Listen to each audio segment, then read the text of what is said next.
بچی کو میں لے آؤں گا جس بچی کو باپ نے زندہ دفن کر دیا تھا، جس بچی کو صفاق باپ نے 5-5 6-6 7 گولیوں سے اس کے جسم نازک کو چھلنی کر دیا، وہ بچی جو ایک گولی بھی برداشت کیا، ایک تھپڑ بھی برداشت نہیں کر سکتی تھی، اس کو کئی گولیاں مار کے چھلنی کر دیا گیا تھا۔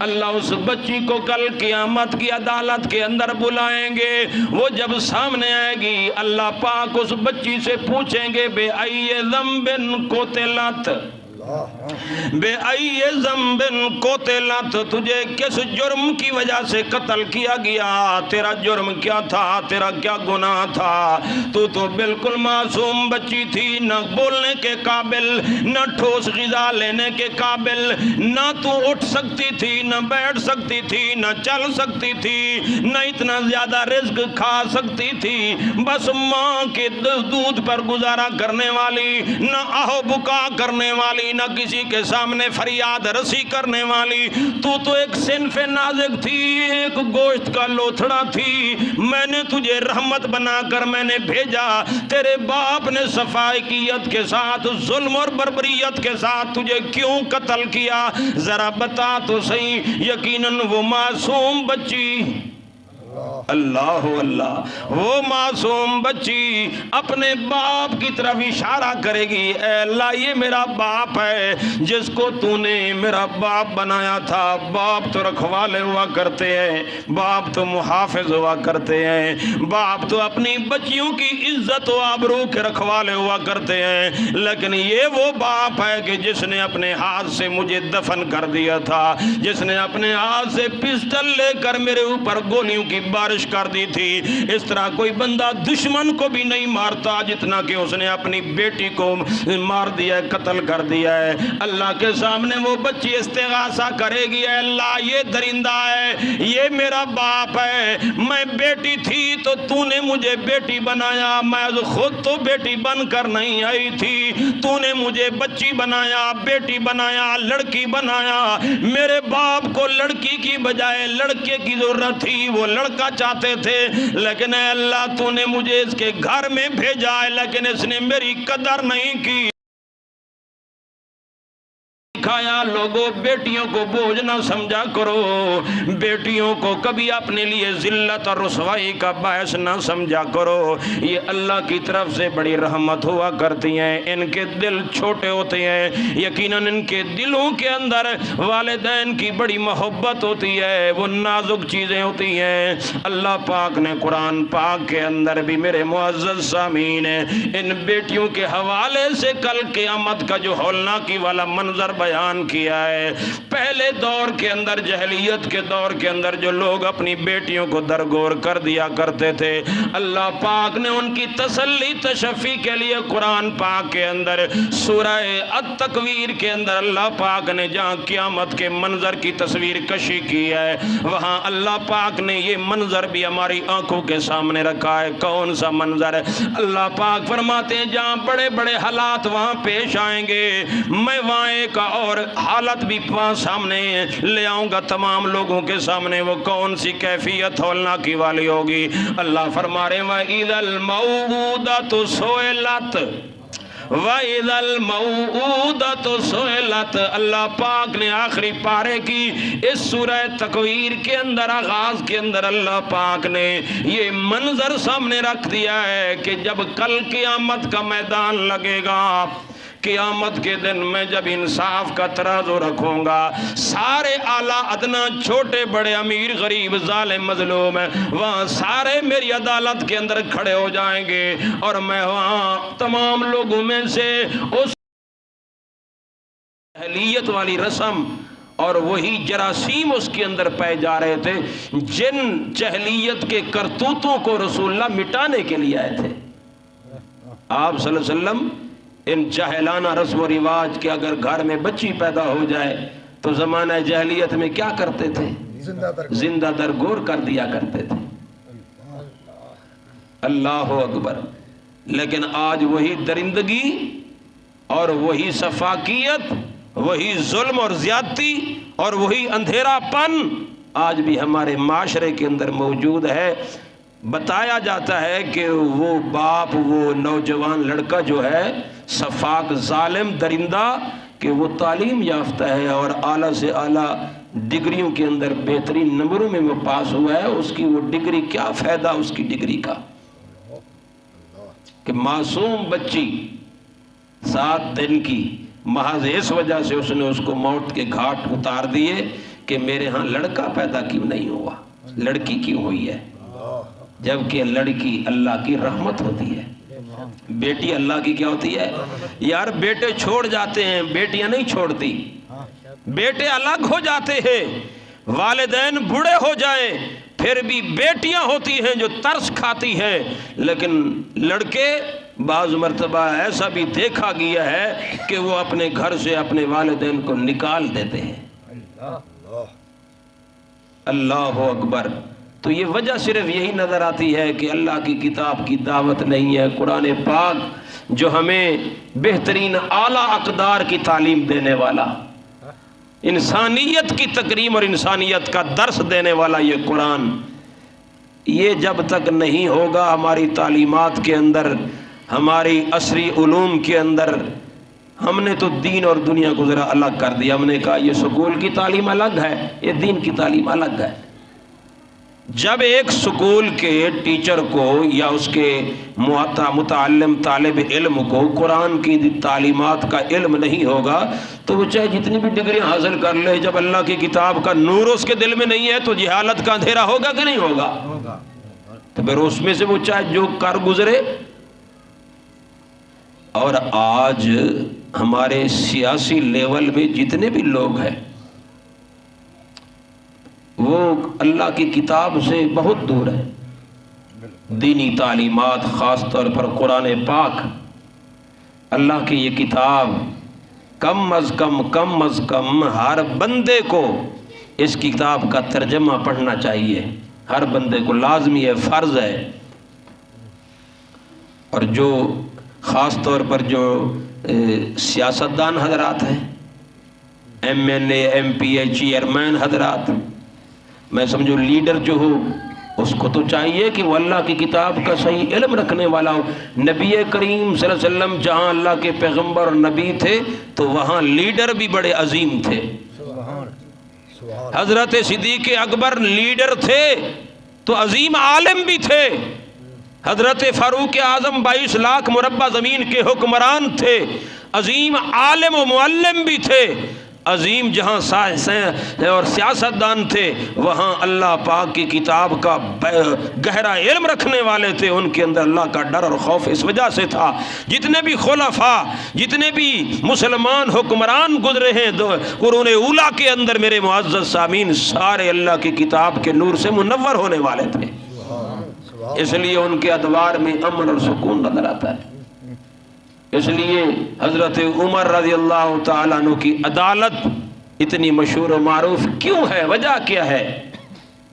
اصل میں نبی کریم صلی اللہ علیہ وسلم نے جس جماعت کو پروان چڑھایا اور جس جماعت کی آپ نے تربیت تھی، ان کی رگ و ریشے کے اندر اور ان کی تربیت کی آغاز اور ابتدا اور انتہا کے اندر اللہ کی کتاب کی تعلیمات تھی، روشنی تھی تو اللہ کی کتاب کی تھی، جس کی وجہ سے وہ آج بھی ان کو یاد کیا جاتا ہے بہترین اعلیٰ لفظوں کے ساتھ، اور ان کی تمام تر قربانیوں کو خراج تحسین پیش کیا جاتا ہے۔ وجہ صرف یہی ہے کہ انہوں نے اللہ کی کتاب کے نور کو اپنی زندگیوں میں اور اپنے معاشرے میں نافذ فرمایا۔ اللہ اللہ۔ بہرحال یہ ایک بہت، جیسا کہ حدیث کے اندر آئے نا، نبی پاک صلی اللہ علیہ وسلم نے فرمایا ان اللہ یرفع بہذا الکتاب اقواما، اللہ تعالیٰ اگر کسی قوم کو اٹھاتے ہیں یعنی ترقی دیتے ہیں، عروج عطا فرماتے ہیں، بلندیاں عطا فرماتے ہیں، اخلاق کے لحاظ سے، کردار کے لحاظ سے، اعمال کے لحاظ سے، دنیا کے اندر اللہ جس قوم کو اعلیٰ اقدار تک پہنچاتے ہیں، ترقیاں عطا کرتے ہیں، تو بہذا الکتاب، کتاب کی وجہ، اس کتاب کی وجہ سے قوم بلند ہوتی ہے دنیا اور آخرت کے اندر۔ اور اگر کوئی قوم ذلیل ہوتی ہے، پستیوں کے اندر گر جاتی ہے، اتنی گر جاتی ہے کہ سفاکیت اور ظلم کی انتہا یہاں تک پہنچ جاتی ہے کہ بچیوں کی پیدائش ان کے لیے آر بن جاتی ہے. ان کے لیے یقیناً وہ یہ سمجھتے ہیں ہمارے لیے بے عزتی اور ذلت کا باعث بن گئی ہے. حالانکہ دیکھا جائے اللہ پاک نے پہلے دن سے ہی جوڑا جوڑا پیدا کیا ہے. جہاں آدم علیہ السلام کو پیدا کیا وہاں اللہ نے اس کا جوڑا ماں حوا کو کیا کیا؟ پیدا کیا. یہ سلسلہ نسل بعد نسل یہ چلتا رہا ہے. یہ نسل کیوں چلی ہے؟ جوڑے سے چلی ہے. اگر عورت نہ ہوتی ظاہر بات ہے پھر یقیناً کوئی انسان دوسرا کیسے پیدا ہو سکتا تھا. اللہ پاک نے یہ جوڑا جوڑا بنایا ہے. وہ سفاک ظالم باپ جس نے اپنی بیٹی کو قتل کیا آخر وہ بھی کسی عورت کا بیٹا ہے. آخر وہ بھی تو کسی عورت کا بیٹا ہے. وہ اس کی ماں آخر کسی کی بیٹی ہے. میرے معزز سامعین کاش کہ اس کے دل میں یہ بات آ جاتی کہ آخر میں بھی ایک کسی کی بیٹی کا بیٹا ہوں. میرے گھر میں اللہ پاک نے اگر بیٹی بھیج دی ہے تو یہ رحمت میرے گھر میں آ گئی ہے. اللہ کا فضل میرے گھر میں آ گیا. اللہ کا کرم میرے گھر کے اندر آ گیا ہے. اس کو چاہیے تھا کہ اس کو محبت سے پالتا. میرے پیارے پیغمبر جناب محمد صلی اللہ علیہ وسلم کو بھی اللہ پاک نے بیٹیاں عطا فرمائی. جو بیٹے تھے بچپن میں کیا ہو گئے؟ فوت ہو گئے. 4 بیٹیاں میرے پیارے پیغمبر جناب محمد صلی اللہ علیہ وسلم کی. اور آپ نے ہر بیٹی کے ساتھ جو سلوک کیا ہے اعلیٰ سلوک کیا ہے, اکمل سلوک ہے. حضرت بی بی فاطمہ تو زہرا رضی اللہ تعالی عنہا جس وقت میرے پیارے پیغمبر کے گھر آ جایا کرتی تھی میرے پیارے پیغمبر کا چہرہ منور ہو جاتا, خوش و خرم ہو جاتے. اور آپ اس فاطمہ الزہرا حسنین کریمین کی والدہ کے لیے اپنی لخت جگر اپنی بیٹی فاطمہ الزہرا کے لیے اپنی کملی نیچے بچھا دیا کرتے تھے. ادب و احترام حفاظت اور آپ صلی اللہ علیہ وسلم اتنی محبت کیا کرتے تھے کہ آپ رحمت والی چادر نیچے بچھا دیتے اور اپنی بیٹی کو کہتے یہاں رحمت والی چادر میں بیٹھ جاؤ. اللہ اللہ. میرے پیارے پیغمبر تو اتنا اعلیٰ اخلاق اور اس طریقے سے اپنی بیٹیوں کے ساتھ یہ عمل کر کے کیوں دکھایا؟ میرے پیارے پیغمبر جناب محمد صلی اللہ علیہ وسلم نے دکھایا لوگوں بیٹیوں کو بوجھ نہ سمجھا کرو. بیٹیوں کو کبھی اپنے لیے ذلت اور رسوائی کا باعث نہ سمجھا کرو. یہ اللہ کی طرف سے بڑی رحمت ہوا کرتی ہیں. ان کے دل چھوٹے ہوتے ہیں. یقیناً ان کے دلوں کے اندر والدین کی بڑی محبت ہوتی ہے. وہ نازک چیزیں ہوتی ہیں. اللہ پاک نے قرآن پاک کے اندر بھی میرے معزز سامعین ان بیٹیوں کے حوالے سے کل قیامت کا جو ہولناکی والا منظر بیان کیا ہے. پہلے دور کے اندر جہلیت کے دور کے اندر جو لوگ اپنی بیٹیوں کو درگور کر دیا کرتے تھے اللہ پاک نے ان کی تسلی تشفی کے لیے قرآن پاک کے اندر سورہ التکویر کے اندر اللہ پاک نے جہاں قیامت کے منظر کی تصویر کشی کی ہے وہاں اللہ پاک نے یہ منظر بھی ہماری آنکھوں کے سامنے رکھا ہے. کون سا منظر ہے؟ اللہ پاک فرماتے ہیں جہاں بڑے بڑے حالات وہاں پیش آئیں گے میں وہاں ایک اور حالت بھی سامنے لے آؤں گا تمام لوگوں کے سامنے. وہ کون سی کیفیت ہولناکی والی ہوگی؟ اللہ فرما رہے ہیں وَإِذَا الْمَوْءُودَةُ سُئِلَتْ وَإِذَا الْمَوْءُودَةُ سُئِلَتْ. اللہ پاک نے آخری پارے کی اس سورہ تکویر کے اندر آغاز کے اندر اللہ پاک نے یہ منظر سامنے رکھ دیا ہے کہ جب کل قیامت کا میدان لگے گا قیامت کے دن میں جب انصاف کا ترازو رکھوں گا سارے اعلیٰ ادنا چھوٹے بڑے امیر غریب ظالم مظلوم وہاں سارے میری عدالت کے اندر کھڑے ہو جائیں گے اور میں وہاں تمام لوگوں میں سے اس بچی کو میں لے آؤں گا جس بچی کو باپ نے زندہ دفن کر دیا تھا. جس بچی کو سفاک باپ نے 5-5 6-6 7-7 گولیوں سے اس کے جسم نازک کو چھلنی کر کر دیا، وہ بچی جو ایک گولی بھی برداشت کیا، ایک تھپڑ بھی برداشت نہیں کر سکتی تھی، اس کو کئی گولیاں مار کے چھلنی کر دیا گیا تھا۔ اللہ اس بچی کو کل قیامت کی عدالت کے اندر بلائیں گے، وہ جب سامنے آئے گی اللہ پاک اس بچی سے پوچھیں گے بے ای ذنب قتلت، بے ای ذنب قتلت، تجھے کس جرم کی وجہ سے قتل کیا گیا، تیرا جرم کیا تھا، تیرا کیا گناہ تھا؟ تو بالکل معصوم بچی تھی، نہ بولنے کے قابل، نہ ٹھوس غذا لینے کے قابل، نہ تو اٹھ سکتی تھی، نہ بیٹھ سکتی تھی، نہ چل سکتی تھی، نہ اتنا زیادہ رزق کھا سکتی تھی، بس ماں کے دودھ پر گزارا کرنے والی، نہ آہو بکا کرنے والی، نہ کسی کے سامنے فریاد رسی کرنے والی۔ تو ایک صنف نازک تھی، ایک گوشت کا لوتھڑا تھی، میں نے تجھے رحمت بنا کر میں نے بھیجا، تیرے باپ نے صفائیت کے ساتھ ظلم اور بربریت کے ساتھ تجھے کیوں قتل کیا؟ ذرا بتا تو صحیح۔ یقیناً وہ معصوم بچی، اللہ اللہ، وہ معصوم بچی اپنے باپ کی طرف اشارہ کرے گی، اے اللہ یہ میرا باپ ہے جس کو تو نے میرا باپ بنایا تھا۔ باپ تو رکھوالے ہوا کرتے ہیں، باپ تو محافظ ہوا کرتے ہیں، باپ تو اپنی بچیوں کی عزت و آبرو کے رکھوالے ہوا کرتے ہیں، لیکن یہ وہ باپ ہے کہ جس نے اپنے ہاتھ سے مجھے دفن کر دیا تھا، جس نے اپنے ہاتھ سے پسٹل لے کر میرے اوپر گولیوں کی بارش کر دی تھی۔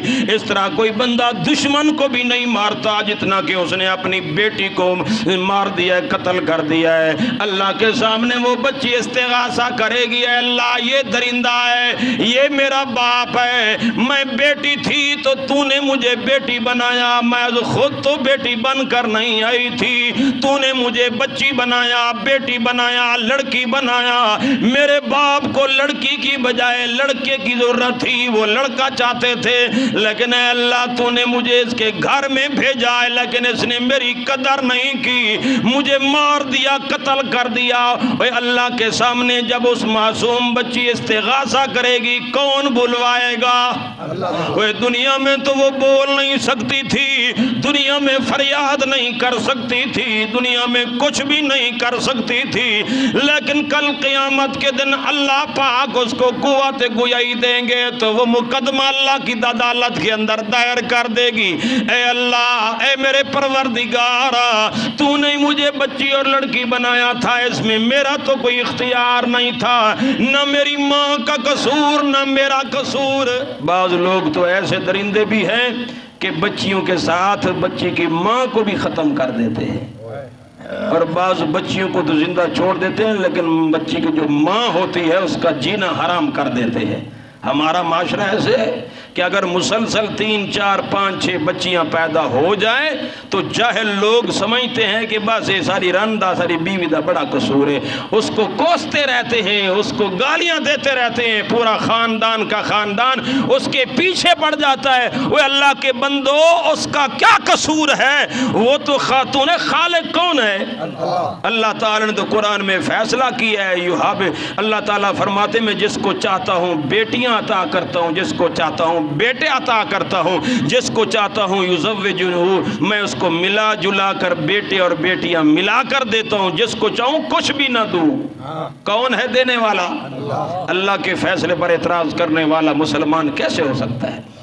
اللہ کی تقسیم پر جو اعتراضات کرے، اللہ کی تقسیم کے اوپر جو اس قسم کی لب کشائی کرے اور اس قسم کا درندانہ اور جاہلانہ اقدام کرے، تو وہ اپنے آپ کو مسلمان کیسے کہلوا سکتا ہے؟